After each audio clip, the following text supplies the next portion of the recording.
We're going to jump into our Sunday conversation right now. And then we're going to enjoy a time of communion together. We just started a series called That. Blessed, Jesus' words for people who are sick and tired of being sick and tired. More on that in a minute. But it's show and tell time. I brought a bag and a box with me from my garage. And I confess that I'm going to pull something out here in a minute, and I know generally what it's going to be, but I don't specifically know what it's going to be. So let's see. It is a bag of, hello, trophies. This looks like it's from 1994 from the Triton Youth Athletic Association. I'm guessing this is a participant trophy, judging from the size. Yeah. There's trophy number one. Oh, Ross, we're so happy we came today to see your trophies. Well, they sit out in the garage. They've got cobwebs and dust all over them. I don't know what's coming out next. Let's see. Let's see what's in there. Who knows? Oh, hey, look at that. This one is from 1996. Little baseball trophy, and do you see it? The Millennial Special participant. All right. Let's get out a couple more. Are you having fun? Maybe you're not having as much fun as me. Let's see. Wait for it. Oh, this one's kind of wonky. Needs to be screwed in a little bit. Let's give it a couple of turns. There we go. Uh-oh. Bang! First place. We actually did something to get the trophy. Woo!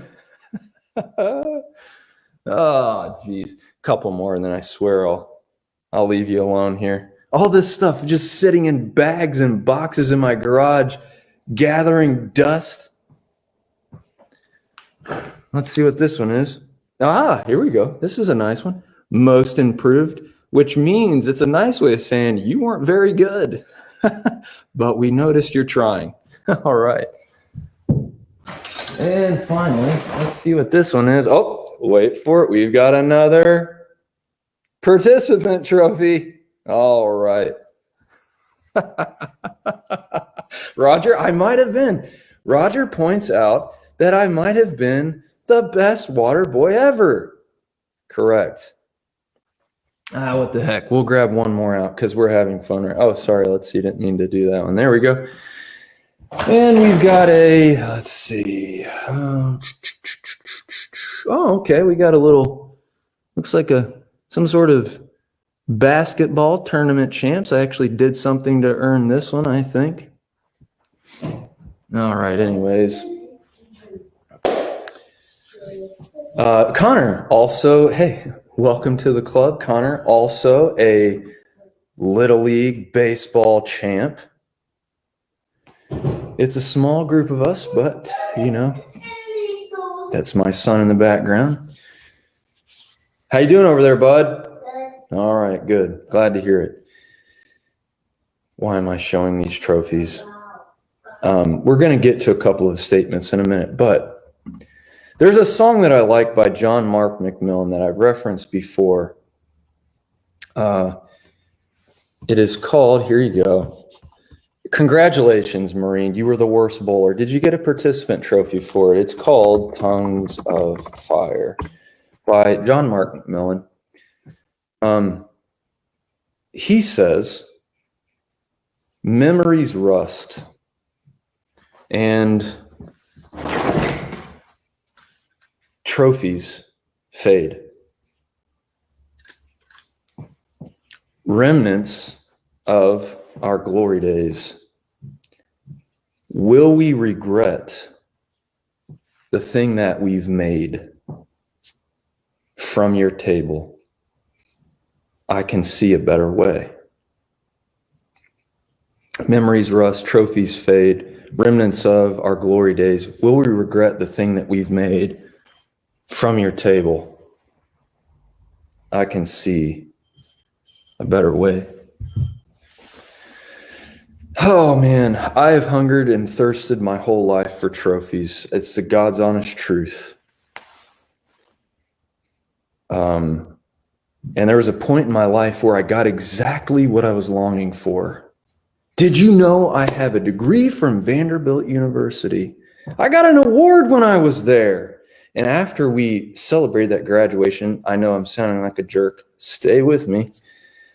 The day I got that diploma, the day I got that award, the day I was eating a fine steak, the best steak I've ever had, to celebrate those things, I was the most depressed I've ever been. I was miserable.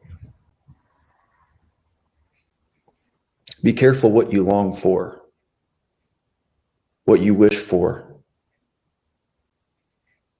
Be careful what you hunger and thirst for, because you'll be full of it. And when you're full of it, will it be what your soul and heart have desired? Will it bless you? Will it bless your neighbors? Will it form and shape you into the image of God in which you're created? Will it usher in the kingdom of heaven on earth as you're destined to be a part of? One day that diploma that I got is going to disintegrate. The memory of that award is evaporating. Few people care. I care less about it. And that steak, well, it's gone too. I know that might be depressing, but I was talking to my spiritual director, Bill Hoops, this week, and he talked to me about how in sort of dark and depressing thoughts or dark and depressing times, there might be an invitation. Doesn't mean that all suffering is redemptive, but sometimes in dark times, there's an invitation to live differently, to see who you are differently. And in those times when I had the very things I longed for, there was an invitation to seek a new version of blessedness, the one that Jesus offers. And today, that's what this series is all about. Seeking a new version of blessedness, living into blessed as Jesus defines it. And today we're looking at blessed are those who hunger and thirst for righteousness, for they will be filled until they are full. Blessed are those who hunger and thirst for what is right. Blessed are those who hunger and thirst for a life and heart aligned with God. The word in the original language means all those things. Jesus says if we seek after those things, we will be full and we will be satisfied. Have you ever been to, can you remember a Thanksgiving dinner? Or maybe you've gone out to some fine dining place and you ate so much tasty stuff that you were so full and you were miserable.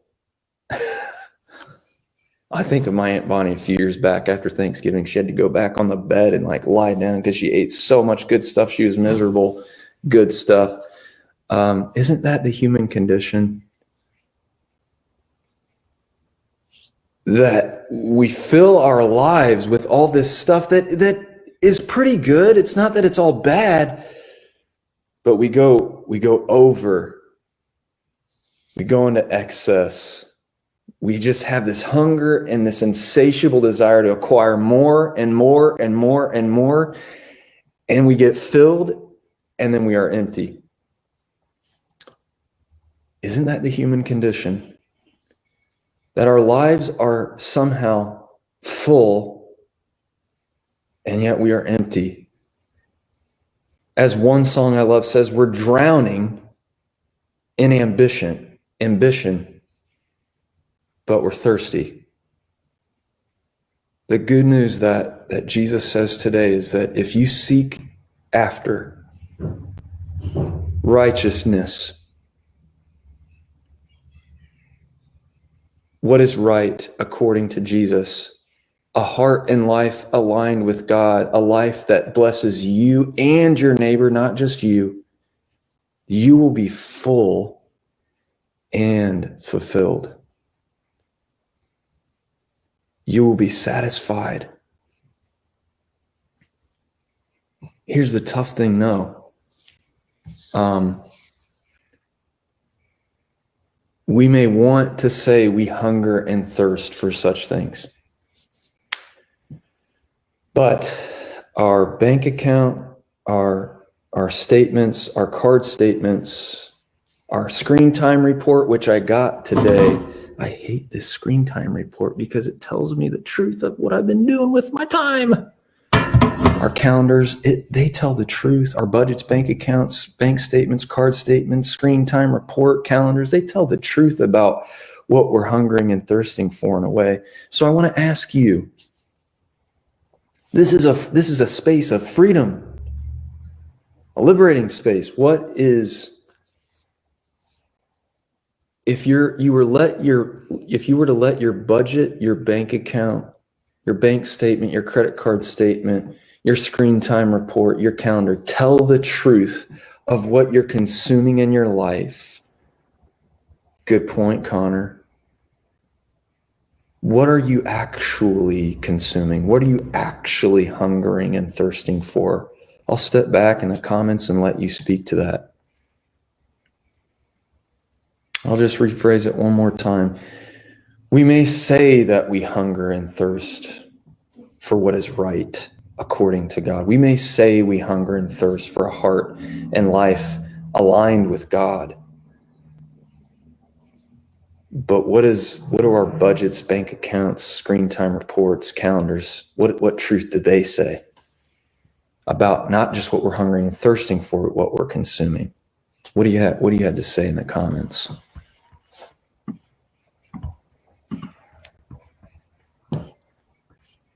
Let's see what you got for the community today.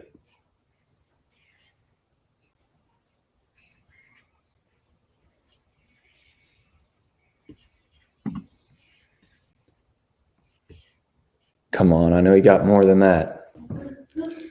If you were let your budget, your bank account, your credit card statement speak the truth about what you're hungering and thirsting for, or better yet, what you're actually consuming, what do they say? My wife says this. I'm going to ditto that. If I let even my actions the last week, if I let them tell me the truth of what I've been consuming in my life, that's where I'm at too. I'm wanting to escape because life has been hard.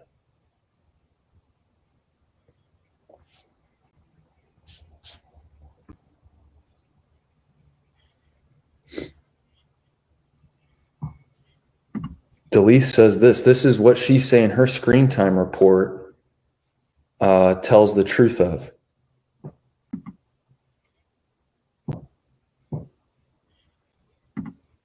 There's one from Courtney. My sister says, yeah, there you go. I want to say this, but here's what my budgets, bank statements, credit card statements, screen times report, here's the truth they tell.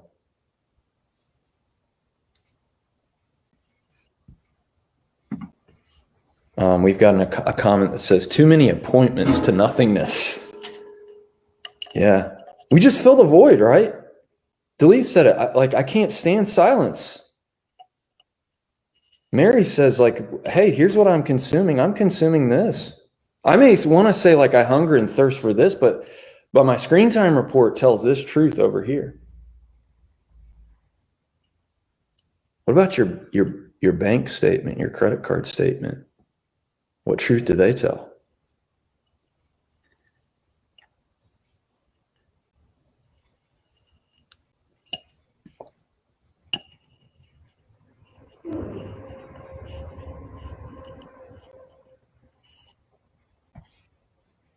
Yeah.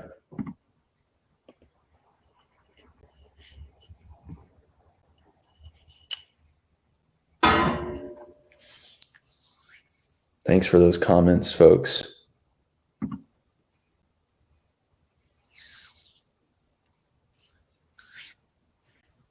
That's good. Thank you. Thank you, Maureen. I'm going to throw a couple of illustrations at you. Every week, as I say with these statements, I'm not going to tell you what each of these statements mean. They're called the Beatitudes, where Jesus says, blessed are. Week 1, we looked at blessed are the poor in spirit.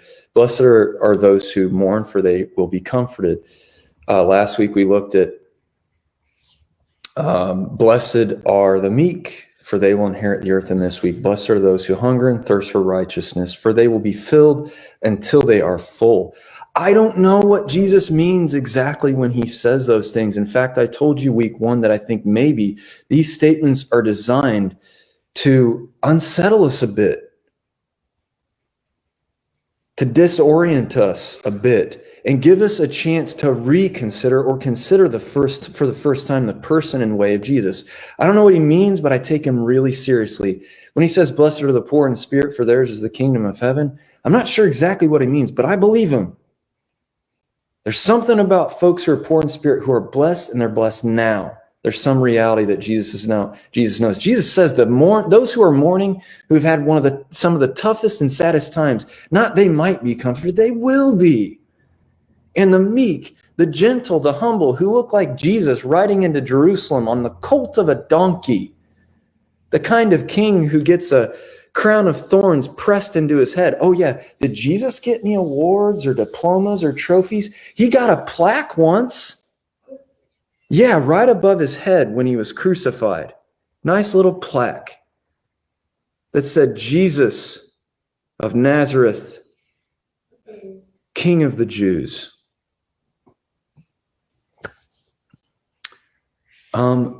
So I won't say what it means, but I just want to give you a chance to sink your teeth in this season leading up to Lent.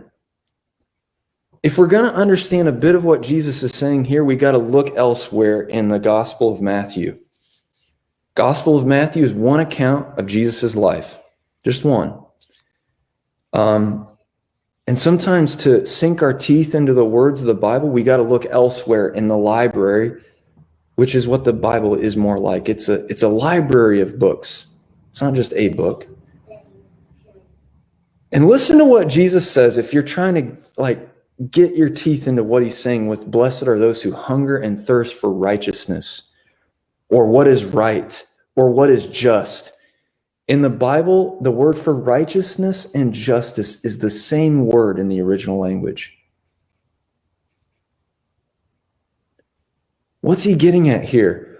Well, in Matthew 6, chapter 6, Jesus says this. He says, don't be so concerned in your life about what you eat or drink or what clothes you might wear in your body.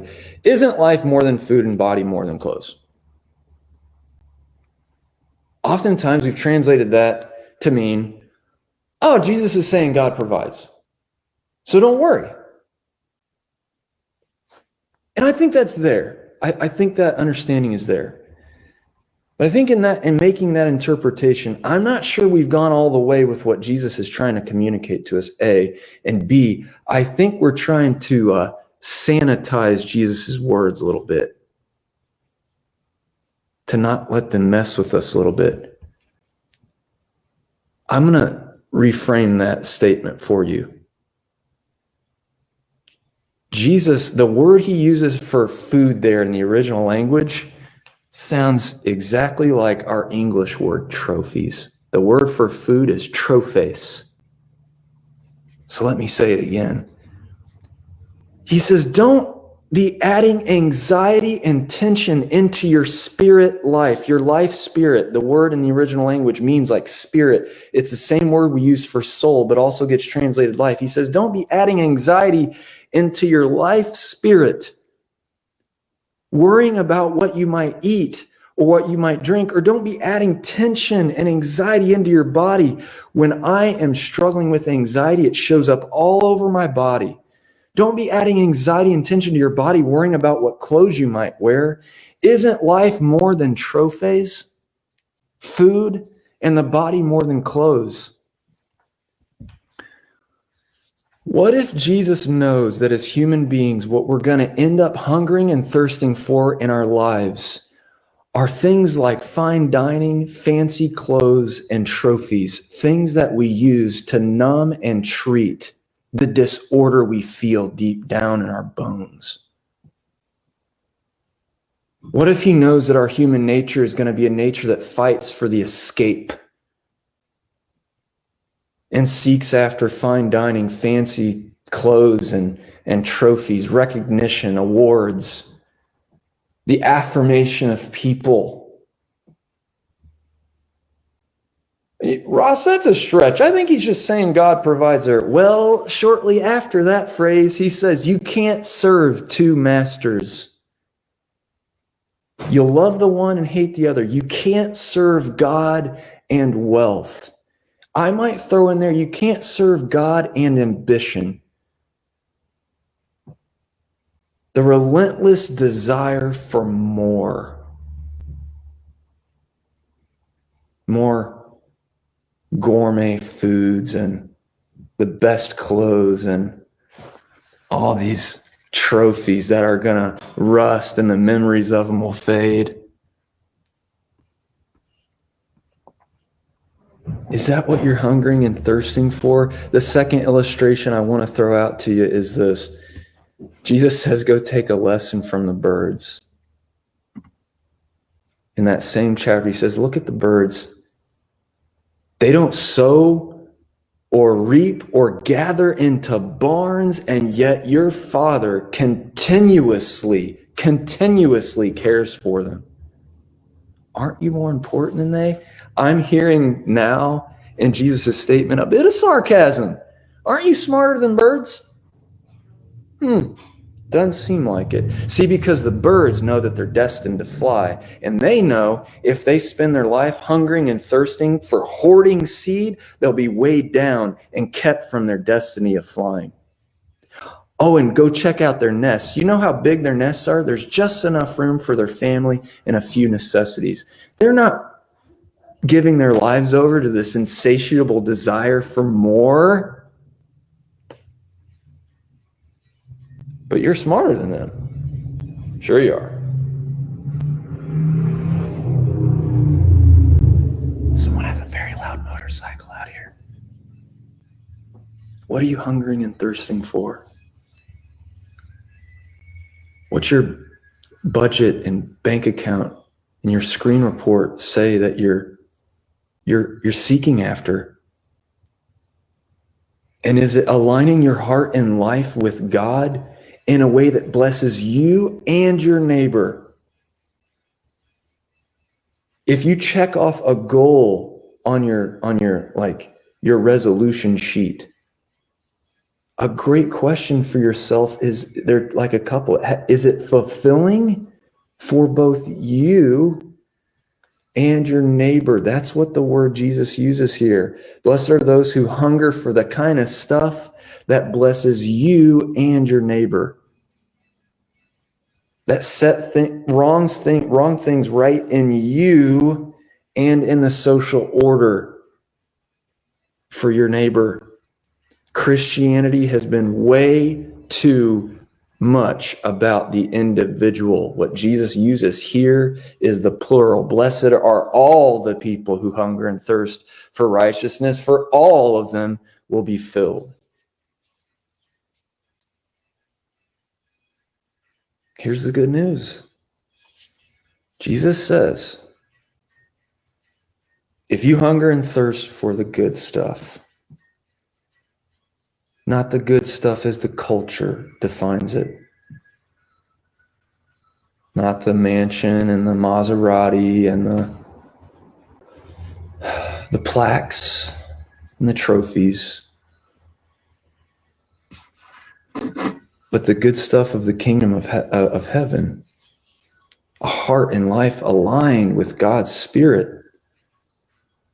He says if you seek after that, you'll be filled and you'll be satisfied, not full and miserable. Your life will be transformed by the love of God in a way that sets wrong things right for your neighbor who is disadvantaged.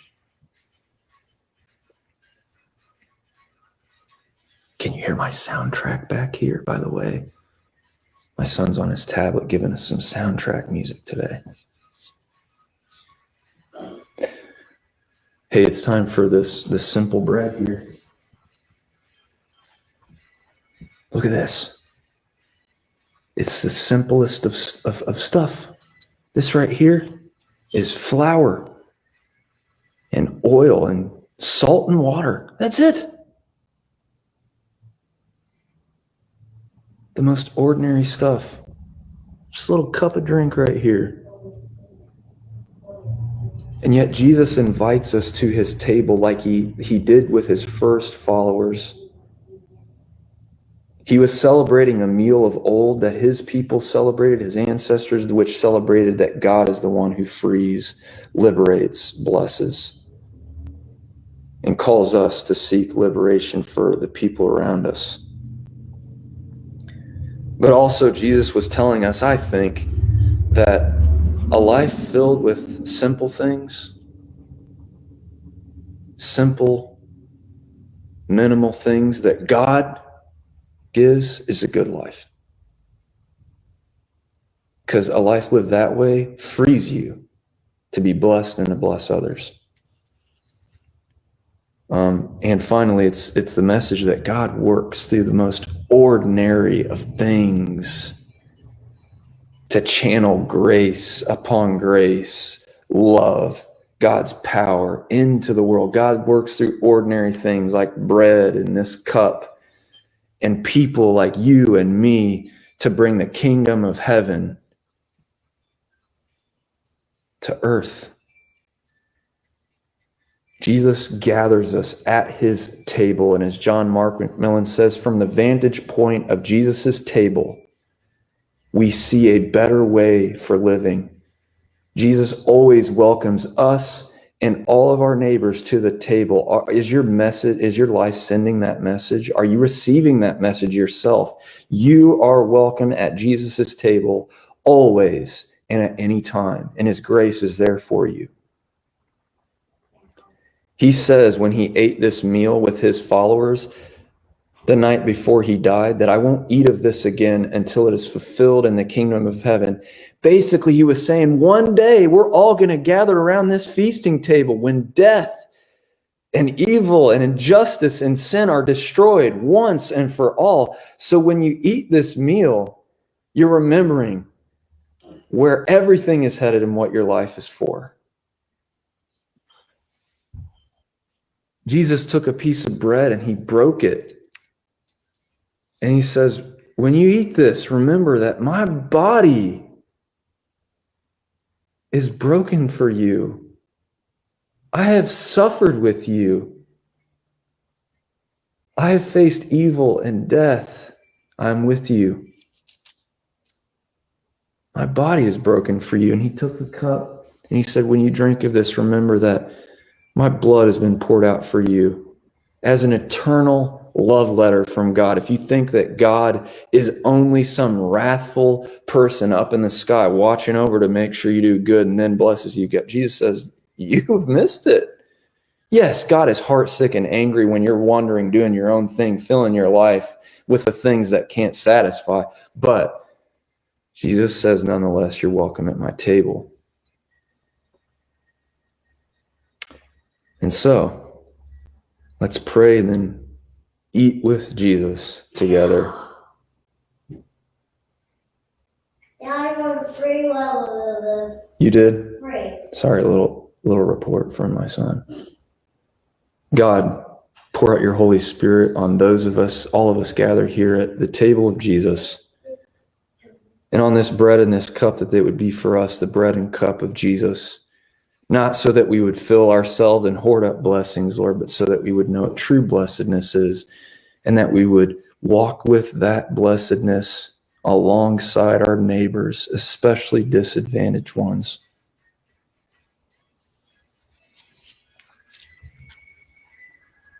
The body of Christ, the bread of life, what really satisfies.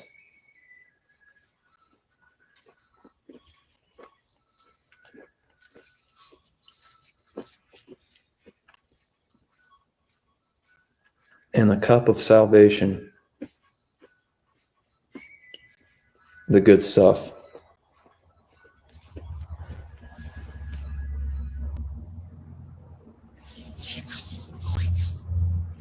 Boaz, would you like some Jesus bread, buddy?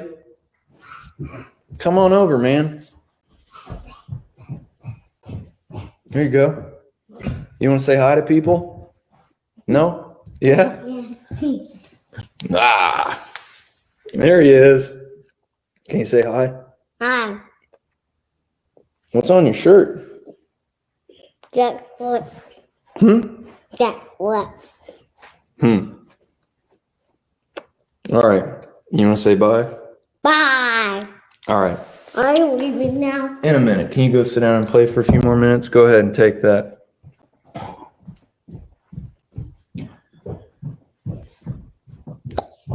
I hope that my son knows that if he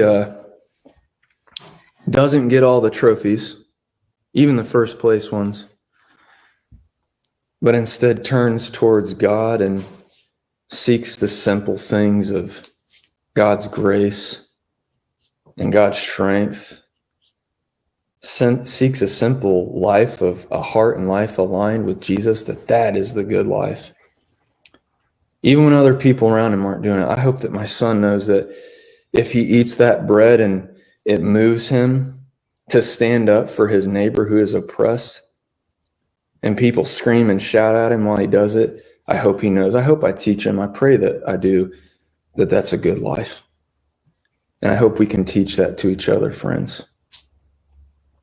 Because that's our mission. Thank you for being with us today. I pray that you receive this blessing, the blessedness of Christ, and you walk with him in the days to come. Hey, Deleith, if you're out there, can you track down the Easter sign up for us, the sign up genius? I'm going to give her a second to do that while I make this announcement. If you don't know, we, one of our values, one of our 5 values at HeavenEarth Church, we'll have a series where we teach on those because I keep mentioning those. We want to bless the community through partnerships. One of our partnerships is with KIT, Kids in Crisis Intervention Team, who works to serve homeless youth in our county, which is one of the big needs we have. We're just helping them out with their Easter baskets, which has a lot of basic necessities, food, things like that. The sign up is right there. You can click on Deleith's link in the comments. Sign up for something that you might be able to provide and chip in. Deleith will touch base with you about coordinating about getting that to us by the time we need it. I believe we need those items by March 21st, which is 2 weeks from today. Deleith, correct me if I'm wrong. The Connect card is up in the comments. Let's see. I'm putting it on there again in case you need it. Let us know you were here today. And we're about halfway to what we need. Thanks, Deleith. And you'll notice in the Connect card, there's a box you can check that says, hey, I am willing to be on a roster of volunteers who will help us to slowly, with some elbow grease, revitalize this base camp in which we're now meeting. So you're willing to lend your hand to paint a room, to hammer in a nail here and there. We just want to gather up some volunteers who are available to put some elbow grease into this place that is our base camp, so we can invite people into the community groups to meet here already. A Narcotics Anonymous group meets here. A Girl Scout troop meets here. We've been reached out to by other people. This is going to be a community center for us. So you can sign up. You can let us know you're here on that Connect card, and you can let us know you'd be willing to be a part of those volunteers to whom we can reach out and say, hey, can you help us out? You'll also see if you click that link, this one right here, it's in the comments. There's a give button there as well. There's a giving link. like I've said recently, we opened up this space a couple of weeks ago to folks who are needing shelter and soup and support in the frigid weather. That is a small example of how when you, as an act of faithfulness and generosity, give to HeavenEarth Church, what we're able to do in the mission and in the community. Ultimately, I hope you give as a spiritual practice, as a way of transforming your heart and life, not out of guilt, but out of gratitude for what you have been giving. God will help you to know what to give. If it's $5 and that's what God has moved you to give, that's a new practice for you, wonderful. If it's a monthly gift because you're trying to live into a new spiritual discipline, great. Pray about it. Give what God moves you to give.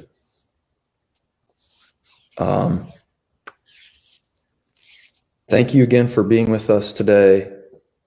I hope that you have a great week. Go in the grace and love of Jesus.